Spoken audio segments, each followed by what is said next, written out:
সুপ্রিয় মাছ চাষি ভাইরা, আপনারা যারা গলদা চিংড়ির পিস নিতে চান এবং শীতের আগে মাছটা বিক্রি করতে চান, মানে যখন দেখা যাচ্ছে মাছ বাজারে নিলে 400 টাকা 500 টাকা বিক্রি হয় কেজি, এর আগে যারা মাছ বিক্রি করতে চান অধিক দামে, তারা আমার সাথে যোগাযোগ করতে পারেন। আমাদের মাছ রেডি আছে। হাতে একটু উঠাও তো। দেখেন, আমার কথা হলো দেখেন কত সুন্দর মাছ, রোগমুক্ত মাছ। একটা মাছের কোনো রোগ জীবাণু নাই, কারণ আমরা সেইভাবে মাছটা তৈরি করে দিই। ঠিক আছে,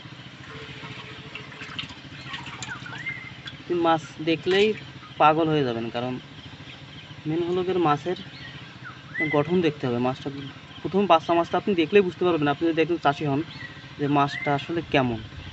ঠিক আছে, এই মাছটা বড় হবে কি না। দেখেন কত সুন্দর মাছ। আপনারা যারা নিতে চান দ্রুত আমার সাথে যোগাযোগ করতে পারেন।